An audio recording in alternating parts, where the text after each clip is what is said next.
Thank you very much, Marcel. Minister Simchon, Minister of Trade, Industry and Labour, Professor Hershkowitz, Minister of Science, Avi Hasson, Chief Scientist, Marcel Sטאון, ambassadors, a very, very warm welcome to you all this evening. This evening indeed is a co-production by the European Union and ISERD, and I think it's a very clear demonstration of the strong links of cooperation in the field of science that have been established over the years between Israel and the European Union. And really for me, and I say this genuinely, it's one of the highlights of my year, to see the celebration this evening of not only the talents of Israeli science, but this visible manifestation of cooperation in the best sense of the word between the European and Israel is always a heartwarming experience. And as I go around Israel, I often come across people who say, no, but I come every year to your annual Hamsa reception. I don't always recognize everybody individually, and I apologize to you for that, but it really is a demonstration for me of the way that our cooperation in the field of science extends throughout Israel. So this evening is all about you. It's a celebration of your achievements in furthering not only your scientific research, but as I said before, the collaboration between the European Union and Israel.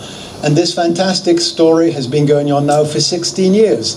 The 16 years that Israel has been an associated country within the EU's framework program for research. 16 years during which Israel has been a fantastically successful participant. And this is the annual celebration of that. Now, as you know, the current FP7 will be coming to an end, and it will be replaced by Horizon 2020.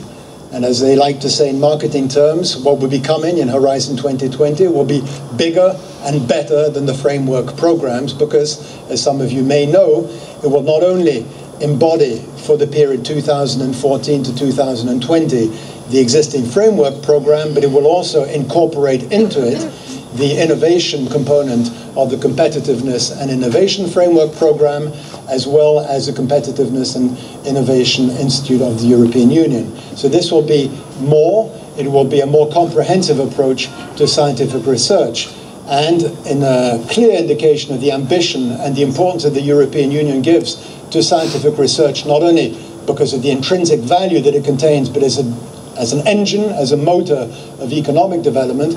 The proposal that the European Commission has put forward for that period 2014 and 2020 is for 80 billion euros of financing for that research, which represents a nearly 50% increase compared to FP7. And we're very encouraged in that context by the interest that the Israeli government has shown to continuing to be a participant in these research programs of the European Union. And we hope that a positive decision can be taken, which will further demonstrate the consolidation of the links that exist between the European Union and Israel in the field of science. So this is something that we're really looking forward to with a great deal of excitement as a way of making sure that those research links continue and are further deepened. But as I said, this is an occasion for all of you to celebrate the hundreds, the thousands indeed of Israeli scientists. At the moment, I think we have more than 1,300 Israeli scientists who are engaged in research activities in some 1,000 projects that receive funding under the framework program. You're not all here, but a good number of you are here.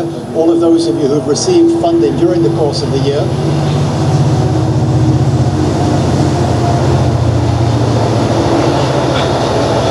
Marcel's failure to stop the trains tonight. But certainly it's very, very encouraging and gratifying to see so many of you here this evening. And so, as I said, this is your evening. This is the moment when we pay tribute to your scientific genius, to your initiative, to your innovation, but most of all to your participation in this great endeavor, which is EU-Israel scientific research. So thanks so much for coming. My warm thanks again to ISERD for the ongoing close collaboration, for co-organizing this event with us tonight. And again, ministers, thank you very much for honoring us with your presence. But last and certainly not least, thank you to all of you for being here. And unfortunately, I fear this may be my wife Judith and my last Hamsa, because we're coming into the beginning of our fourth and final year of our stay in Israel, which fills us with sadness. So it may be the last Hamsa that we will be able to host here, but I'm sure the event will continue. And please be absolutely sure that for us these annual Hamsa events have been one of the highlights of our time in Israel. Thank you very much.